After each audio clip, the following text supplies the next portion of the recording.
अगर ये कहानी पसंद आए तो वीडियो को जरूर लाइक एंड शेयर करें और चैनल को भी सब्सक्राइब करें। नमस्ते।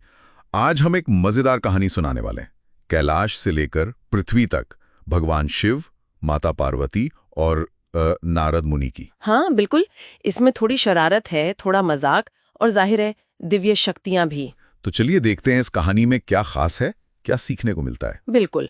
और ये सिर्फ एक पुरानी कहानी नहीं है, इसमें रिश्तों, ईमानदारी और भावनाओं की कई परतें हैं। सही कहा, आज भी ये बातें उतनी ही जरूरी हैं। हाँ, और ये देखना दिलचस्प है कि ये दिव्य पात्र भी कितने मानवीय तरीकों से बर्ताव करते हैं। हाँ, तो कहानी शुरू होती है कैलाश पर।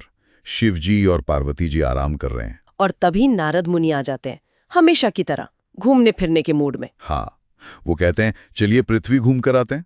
पार्वती जी कहती हैं हाँ हाँ मैं भी चलूंगी। लेकिन शिव जी वो पहले मजाक में मना कर देते हैं, कहते हैं तुम साथ चलोगी तो कुछ ना कुछ गड़बड़ करोगी। ये उनकी छेड़छाड़। बिल्कुल, यही तो उनके रिश्ते की खूबसूरती है। खैर, नारद जी बीच में पड़ते हैं, कहते हैं अरे बिना थोड़ी शरारत के सफर में मजा कैसे आएगा। और फिर शिव जी मान जाते हैं। तीनों निकल पड़ते हैं पृथ्वी की ओर। अब पृथ्वी पर पहुंचकर पार्वती जी देखती हैं कि कुछ महिलाएं पूजा कर रही हैं। हाँ, और उन्हें भी मन करता है कि वो भी शिव जी के लिए कुछ करें, पूजा करें। लेकिन दिक्कत ये थी कि प्रसाद के लिए पास में कुछ था नहीं। तो उन्होंने क्या किया? उन्होंने बड़े प्यार और श्रद्धा से वहीं पास की रेत उठाई और उसी के लड्डू बना दिए और चढ़ा दिए। यहीं पर एक बहुत दिलचस्प बात है, भावना का महत्व। सामग्री चाहे कुछ भी हो, सही, सच्ची श्रद्धा थी उन रेत के लड्डुओं में। भक्ति में यही तो है कि भाव किसी भी चीज से बढ़कर है। बिल्कुल। पर कहानी में ट्विस्ट तब आता है जब शिवजी पूछते हैं प्रसाद में क्या चढ़ाया। हाँ, और पार्वती जी वो थोड़ा सा घबरा जाती हैं और कह देती हैं खीर। खीर। और जब शिव जी ने पूछा कि खीर कहाँ से आई, हाँ, तो उन्होंने कह दिया कि वो जो नदी किनारे महिलाएं पूजा कर रही थी ना, उन्होंने दी। एक छोटा सा झूठ। हाँ, यहीं से मामला थोड़ा पेचीदा हो जाता है। शायद इरादा नेक था शिव जी को खुश करना, पर झूठ तो झूठ है। बिल्कुल, क्योंकि शिव जी क्या कहते हैं? वो कहते हैं अरे वाह खीर, चलो फिर उन महिलाओं को धन्यवाद भी दे आते हैं और खीर भी खा लेते हैं। अब पार्वती जी तो फंस गई बुरी तरह। हाँ, अब क्या करें? तो उन्होंने अपनी दिव्य शक्तियों का इस्तेमाल किया और पलक झपकते ही क्या हुआ? एक शानदार जादुई शहर खड़ा कर दिया, एकदम असली जैसा। महल, लोग, सब कुछ। वाह, ये उनकी रचनात्मकता तो कमाल की है। पर ये सोचने वाली बात भी है कि कैसे एक छोटी सी बात छुपाने के लिए इतना सब करना पड़ा। हाँ, ये दिखाता है कि कभी-कभी छोटे झूठ भी हमें कैसी मुश्किल सिचुएशन में डाल देते हैं। बिल्कुल। तो उस जादुई शहर में उनका स्वागत हुआ, उन्हें बढ़िया खीर भी मिली। शिव जी तो बहुत खुश हुए, खीर खाकर इतने प्रसन्न कि बोले चलो आज रात यहीं रुकते हैं। ओहो, अब पार्वती जी की घबराहट और बढ़ गई, राज खुलने का डर। हाँ, वो कहने लगी नहीं नहीं हमें चलना चाहिए, कैलाश वापस जाना है, जल्दी चलने की जिद करने लगी। स्वाभाविक है, बनाया हुआ भ्रम ज्यादा देर कैसे टिकता। खैर वो लोग आगे बढ़ गए, लेकिन थोड़ी दूर जाकर शिवजी को याद आया, अरे मेरी रुद्राक्षमाला, वो तो वहीं महल में रह गई। और लाने कौन जाएगा? नारद मुनि। हाँ, नारद जी वापस गए माला लेने, और जब वो उस जगह पहुंचे तो शहर गायब। बिल्कुल, शहर की जगह घना जंगल, जोर की बारिश, बिजली कड़क रही है, पूरा सीन ही अलग। और माला कहाँ मिली? एक पेड़ पर टंगी हुई मिली। ये है माया, है ना? भ्रम का खेल।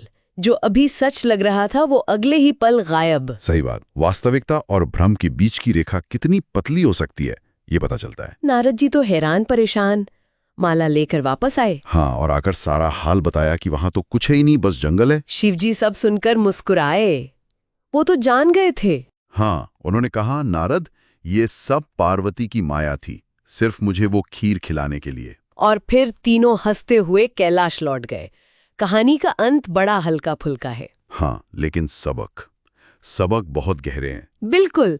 तो आज के समय में हम इस कहानी से क्या सीख सकते हैं? पहली बात तो शायद यही कि रिश्तों में दिखावे से ज्यादा सच्ची भावनाएं मायने रखती हैं। है ना? एकदम सही। जैसे शिवजी के लिए वो रेत के लड्डू भी कीमती थे, क्योंकि उनमें पार्वती जी का प्यार और श्रद्धा थी। आज की दुनिया में देखो, सोशल मीडिया पे हर कोई परफेक्ट दिखने की कोशिश में है। हाँ बिल्कुल। लेकिन ये कहानी याद दिलाती है कि असली कनेक्शन, असली रिश्ता महंगे तोहफों या दिखावे से नहीं बनता। वो बनता है सच्ची केयर, ईमानदारी और बस साथ होने से। बिल्कुल। कभी किसी ने हमारे लिए बस प्यार से कुछ छोटा सा किया हो तो कितनी खुशी मिलती है ना। वही तो। दूसरी बात, रिश्तों में थोड़ी हंसी मजाक, थोड़ी छेड़छाड़ भी जरूरी है। हाँ, जैसे शिव पार्वती का मजाक या नारद जी की शरारतें, ये चीजें रिश्ते को मतलब जिंदा रखती हैं। हाँ, जब तक इरादा नेक हो, थोड़ी बहुत नोक झोंक, शरारत अच्छी लगती है, रिश्तों में ताजगी लाती है। लेकिन वो झूठ वाला हिस्सा, पार्वती जी ने जो झूठ बोला, हाँ, वो हमें सोचने पे मजबूर करता है। मान लिया कि इरादा नेक था, शिवजी को खुश करना, पर क्या नेक इरादे से बोला गया छोटा झूठ हमेशा ठीक होता है? ये एक मुश्किल सवाल है। हाँ, ये एक नैतिक दुविधा है, इस पर सोचना चाहिए।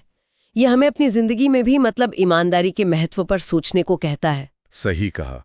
ये कहानी हमें सादगी, सच्ची भावनाओं और हाँ, थोड़ी शरारत की कीमत याद दिलाती है। आजकल की भागदौड़ भरी जिंदगी में ये चीजें कहीं पीछे छूट जाती हैं। बिल्कुल। और जाते जाते एक सवाल हम सबके मन में छोड़ जाते हैं। हाँ, क्या हम अपने करीबी रिश्तों में, चाहे वो दोस्ती हो, प्यार हो या परिवार, अपनी सच्ची भावनाओं को बिना किसी फिल्टर के, बिना दिखावे के, पूरी ईमानदारी से सामने रखने की हिम्मत रखते हैं? बहुत अच्छा सवाल है। इस पर जरूर सोचना चाहिए।